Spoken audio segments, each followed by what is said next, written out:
Hello friends, welcome back to my channel JSSC वाला। चलिए दोस्तों, आज हम लोग करेंगे इम्पोर्टेंट टॉपिक है ये। एक सवाल आपको पक्का देखने को मिल सकता है यहाँ से, ठीक है।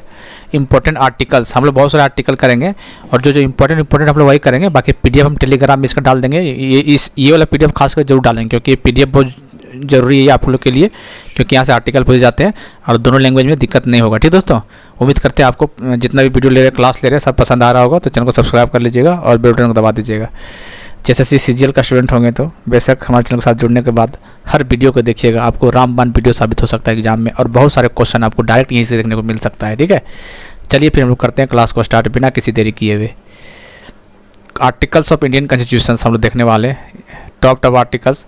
ठीक है, देख लेते हैं। चलिए, आर्टिकल 1 सबसे पहली बात है। सबसे आर्टिकल में क्या बोलता है? संघ का नाम और क्षेत्र, name and union territory of the union. ठीक है, दोनों लैंग्वेज में। ये PDF हम JSSC वाला YouTube चैनल पर डाल देंगे। ठीक है, सॉरी टेलीग्राम चैनल में। इसका लिंक हम डिस्क्रिप्शन में डाल देंगे। इसका टेलीग्राम आज जुड़ जाइएगा, इसका PDF प्राप्त करके आराम से रट्टा मार लीजिएगा। ठीक है, article 1 name and territory of the union, संघ का नाम और क्षेत्र। आर्टिकल 2 क्या है? नए राज्य का प्रवेश और स्थापना। याद रखना, नए राज्य का प्रवेश और स्थापना आर्टिकल 2 के तहत होता है। ठीक है, तीसरा आर्टिकल क्या बोलता है? तीसरा आर्टिकल का इंपॉर्टेंट पूछता है, नए राज्यों का गठन होना, मौजूदा राज्यों के सीमाओं, क्षेत्रों और नाम परिवर्तन। याद रखना, ठीक है, कन्फ्यूज मत होइएगा। नए राज्य का स्थापना करना वो आर्टिकल 2 है। और मान लिया राज्य को कहीं उसको बाउंड्री बढ़ाना है, एरिया बढ़ाना है मान लीजिए थोड़ा बहुत, और उसको उस राज्य का नाम चेंज करना है, तो कौन सा आर्टिकल होता है यूज? उसमें आर्टिकल 3 यूज करते हैं हम लोग। ठीक है, उसमें। चलिए, आर्टिकल 5 बताइए। सिटीजनशिप, संविधान के प्रारंभ में नागरिकता। छठा क्या है? देखिए, एक निश्चित व्यक्ति के नागरिकता के अधिकार में जो पाकिस्तान से भारत में प्रवास कर चुके हैं। कहने मतलब है आर्टिकल 6 बहुत इंपॉर्टेंट है।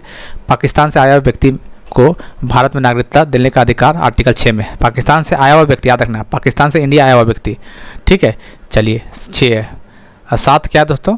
7 क्या है? जो इंडिया से पाकिस्तान जो गया उसके लिए 7, याद रखना। ठीक है, 6 किसके लिए? जो पाकिस्तान से इंडिया आया हुआ है। 7 इंडिया से पाकिस्तान। और 8 क्या है? 8 मतलब जो बाहरी लोग रह रहे हैं कहाँ पे? विदेश में, और इंडिया का मान्यता प्राप्त करना चाहता है, सो है।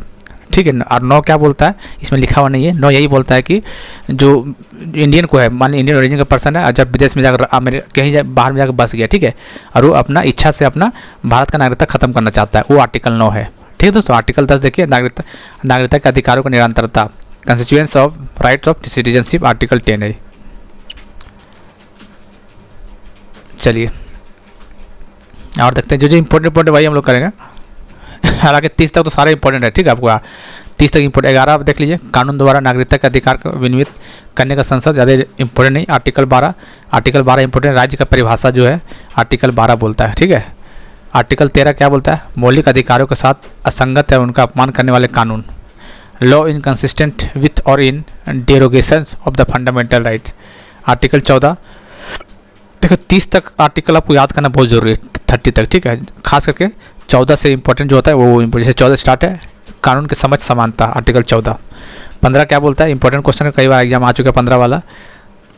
धर्म, मूल वंश, जाति, लिंग या जन्म के स्थान आधार पर भेदभाव भी निषेध करना, ये आर्टिकल 15 बोलता है।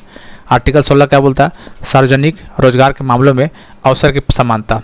ठीक है, आरक्षण जो मिलता है, equality of opportunity in matter of public employment, article 16 बोलता है। क्या बोलता है? Equality of opportunity in matter of public employment, सार्वजनिक रोजगार के मामले में अवसरों की समानता। 17 क्या बोलता है? अनटचेबिलिटी, छुआछूत क्या रखना है? 17 बहुत इंपॉर्टेंट है ये। 18 भी उपाधियों को उन्मूलन, एबोलिशन ऑफ टाइटल, 18 बोलता है। 19 नंबर क्या बोलता है? 19 नंबर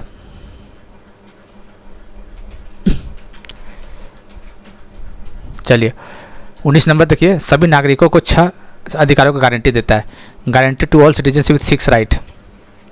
20 क्या बोलता है? अपराधों के लिए 2 सिद्धि में संबंध में संरक्षण, protection in respect of convictions for offence, याद रखना, आर्टिकल 20 वही बोलता है। 21 क्या बोलता है? अपना पर्सनल लाइफ के बारे में, जीवन और व्यक्तिगत स्वतंत्रता की सुरक्षा, आर्टिकल 21 बोलता है, काफ़ी ज़्यादा इंपॉर्टेंट है।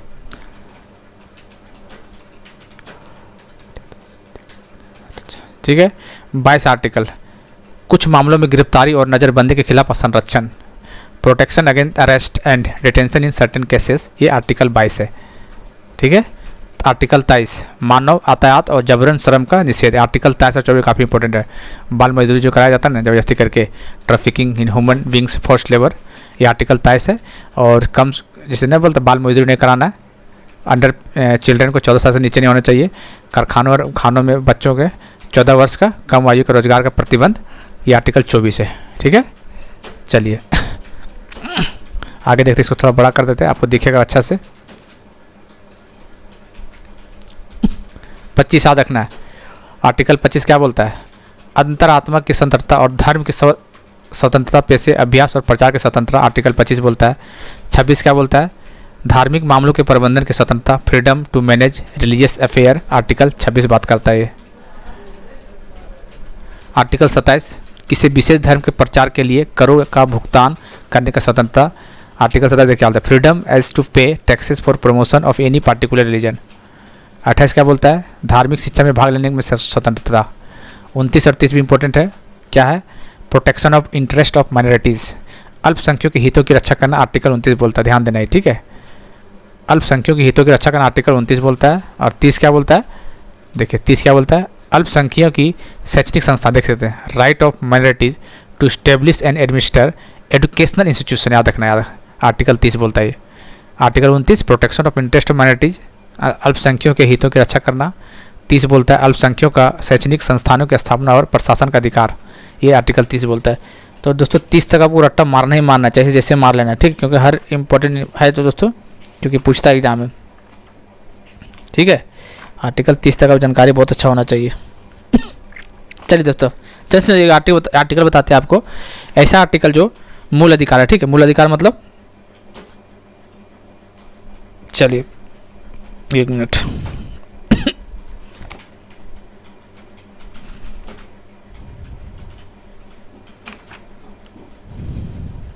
चलिए दोस्तों, एक इसमें क्या कि फंडामेंटल राइट जो होता है ना, केवल भारतीय नागरिकों को प्राप्त होता है, याद रखना। ये आर्टिकल बहुत अच्छी इंपॉर्टेंट एग्जाम में पूछेगा, अच्छा क्वेश्चन बनाना होगा ना। सिर्फ भारतीय नागरिक के लिए होता है ये, सिर्फ भारतीय, याद रखना। कौन कौन सा आर्टिकल? आर्टिकल 15, 16, चल क्यों नहीं रहा भाई, 1 मिनट, 15, 16, 19, 29 और 30, याद है। ये इस आर्टिकल को रट्टा मार लीजिए, ठीक है। ये सिर्फ भारतीय नागरिक के लिए हमेशा के लिए रहता है, ठीक है। आर्टिकल 15, 16, 19, 29, 30 केवल भारतीय नागरिकों को प्राप्त है। क्या बोले? केवल भारतीय नागरिकों को प्राप्त है। कौन कौन सा? आर्टिकल 15 पहले बता चुके क्या था, 16 बता चुके हैं, 19 बता चुके हैं, 29 बता चुके हैं, 30, 5 को याद रखना है आपको, ठीक है। अच्छा, और कुछ आर्टिकल बताते हैं, आर्टिकल कुछ और बताते हैं, अनुच्छेद जो भारतीय एवं विदेशों नागरिकों को प्राप्त होता है। ये सिर्फ क्या? इंडियन नागरिक, इंडियन पीपुल के लिए, याद रखना है। अरे एक बताने जा रहे हैं जो कि दोनों है, इंडियन प्लस फॉरेन, विदेश के दोनों का है। तो कौन कौन सा आर्टिकल है इसको याद रखिए, कोई फर्क नहीं पड़ेगा, लग बोल देते हैं।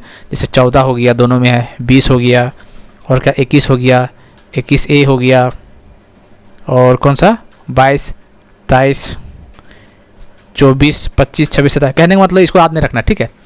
ये याद कीजिए, ये वाला याद कर लीजिए।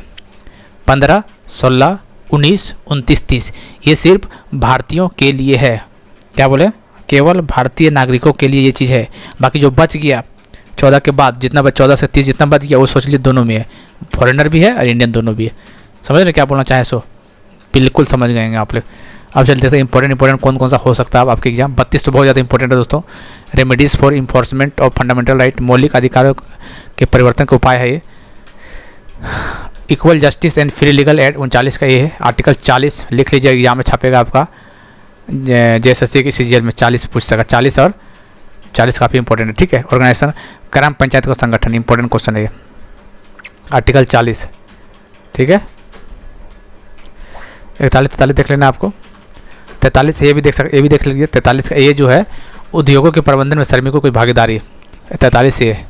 44 काफ़ी इंपॉर्टेंट है, यूनिफॉर्म सिविल कोड, इंपॉर्टेंट है ये, गोवा में लागू है, आपको पता होना चाहिए।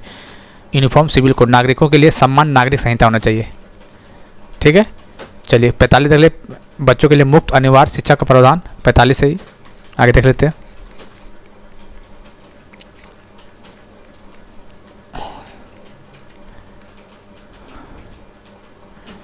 सारा कवर कर दिए इसमें, ठीक है।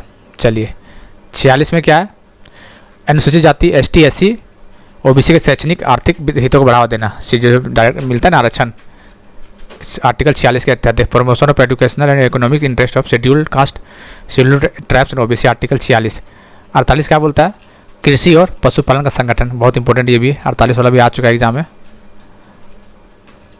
49 भी इंपॉर्टेंट है, क्या है कि प्राकृतिक महत्व के स्मारक और स्थानों को वस्तुओं को संरक्षण करना, protection of monuments and places and object of natural importance article 49।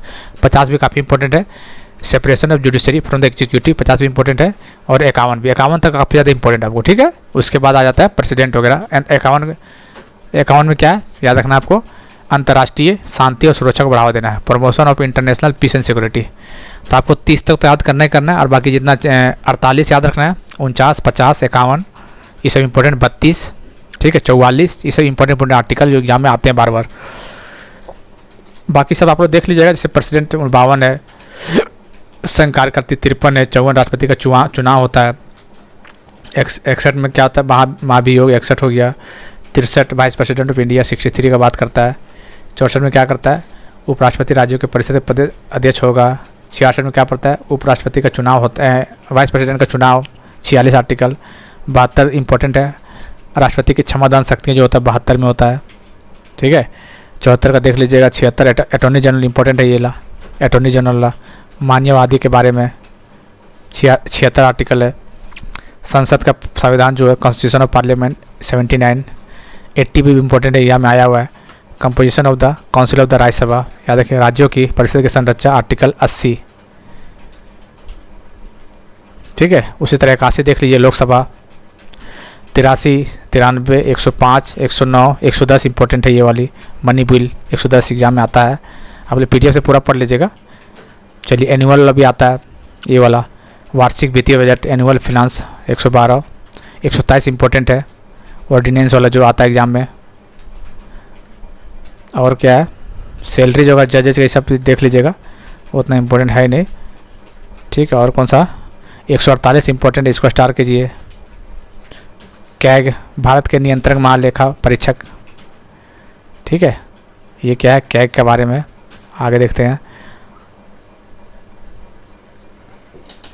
153 governor of state याद रख सकते हैं, पूछ देता कभी कभार 53 वाला। ठीक है, आपको याद क्या रखना है? ये 214 हाई कोर्ट का पूरा स्टेट, राज्यों के लिए उच्च न्यायालय हाई कोर्ट 214।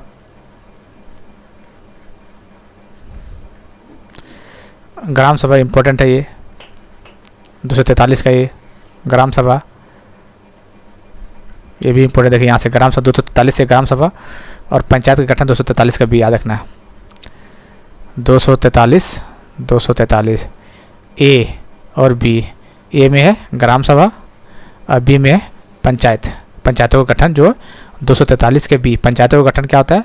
243 का बी, 243 का ये ग्राम सभा, ठीक है। CFI कंटीजेंसी फंड जो 67 होता है, अरे होता है कंसोलिडेटेड फंड होता है जो कि 266 होता है। 280 भी इम्पोर्टेंट है। 280 वित्त आयोग। राइट टू प्रॉपर्टी है बहुत ज़्यादा इंपॉर्टेंट दोस्तों, ये फंडामेंटल राइट हुआ करता था, पहले हटा दिया गया, पहले 7 था फंडामेंटल राइट, अब 6 हो गया, पता है आपको। राइट टू प्रॉपर्टी हटाकर 300 आर्टिकल में कर दिया गया, ठीक है। आर्टिकल 300 के ए में है राइट टू प्रॉपर्टी। पहले भाग किस में था? ये 3 में था। आपको पूछ देगा क्वेश्चन कि कौन सा पार्ट में कर गया ये, तो आज के पार्ट 12 में आता है ये, ठीक है, याद रखना है। चलिए आगे देखते हैं।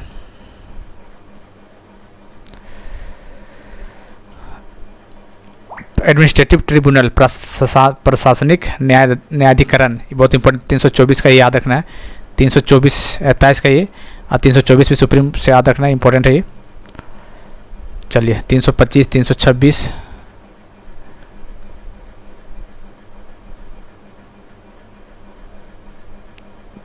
याद रखना आपको। 338 ऑफिशियल लैंग्वेज ऑफ यूनियन याद रखना है। संघ की आधिकारिक भाषाएं 338। 345 किसी राज्य की आधिकारिक भाषाएं याद रखना है। राज्य का बोलेगा तो 345, 345 राज्य का ऑफिशियल लैंग्वेज, और 338 बोलेगा तो यूनियन का लैंग्वेज, ठीक है। और जी बहुत ज़्यादा इंपॉर्टेंट यहाँ से देख लीजिए, ये देखिए जो ये 3 घाटे बहुत ज़्यादा इंपॉर्टेंट है। ये 352, 356, 360 आपातकाल नेशनल इमरजेंसी बोलते हैं, ठीक है। 356 स्टेट इमरजेंसी, पूरी जगह प्रेसिडेंट रूल कौन सा आर्टिकल के तहत लगाया जाता है, तो आर्टिकल 356 इसको बोलते हैं, ये स्टेट इमरजेंसी।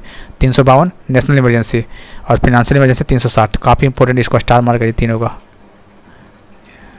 ठीक है। 361 क्या होता है, प्रोटेक्शन ऑफ प्रेसिडेंट गवर्नर, राष्ट्रपति राज्यपालों को संरक्षण, आर्टिकल 361, क्या आर्टिकल 361। 368 देख लीजिए। 343 ऑफिशियल लैंग्वेज हिंदी है जी, ऑफिशियल लैंग्वेज। 243 ये क्या होता है, ग्राम सभा। 243 बी का पंचायत, और 243 का क्या होता है, हिंदी है जी ऑफिशियल लैंग्वेज, याद रखिए इंपॉर्टेंट है ये। 343 आर्टिकल है, हिंदी है जी ऑफिशियल लैंग्वेज। फंडामेंटल ड्यूटी, ये भी इंपॉर्टेंट है, 51 का ये फंडामेंटल ड्यूटीज। चलिए 175 क्या बोलता है, सदन या सदनों को संबोधित करने और संदेश भेजने के राज्यपाल का अधिकार जो भी है। तो देखा दोस्तों, ये बहुत सारा आर्टिकल आप लोग, ये हम पीडीएफ, हम ये पीडीएफ पक्का डालेंगे, इसको भूलेंगे नहीं, तुरंत अभी तुरंत जैसे वीडियो खत्म हो तुरंत ही डाल देते हैं इसको, ठीक है। क्योंकि इंपॉर्टेंट आपको आपके लिए ना ही जैसे सीजीएल के लिए, कहीं भी एग्जाम बैठेगा ये इंपॉर्टेंट जरूरी होना चाहिए। आपको याद क्या रखना है, 14 से लेकर 30 तक तो आपको हर आर्टिकल याद होना चाहिए। ऊपर से 46 हो गया, 47 हो गया, 48, 49, 50, 51, ठीक है। ये हो गया 352, 356, 360 इंपॉर्टेंट है। 102 आर्टिकल ऑर्डिनेंस वाला ये। फिर और क्या है, 324, 323, 343 ऑफिशियल लैंग्वेज, काफ़ी आर्टिकल है। 51 हो गया, फंडामेंटल ड्यूटीज़ हो गया। तो आप लोग अपने हिसाब से देख लीजिएगा, एक बार पूरा देख लीजिएगा, क्या पता कहाँ से क्वेश्चन पूछ देगा, कुछ पता नहीं चलेगा, ठीक है। तो उम्मीद करते हैं आपको बात पसंद आ रहा होगा। तो चैनल को सब्सक्राइब कर दिए, ऐसा वीडियो पाने के लिए। A to Z तैयारी करवा देंगे पेपर 3 का क्वेश्चन का मामले में, इसलिए रेगुलर बेसिस से जुड़िए और वीडियो देखिए। मिलते हैं अगले वीडियो में, तब तक के लिए जय हिंद, जय भारत।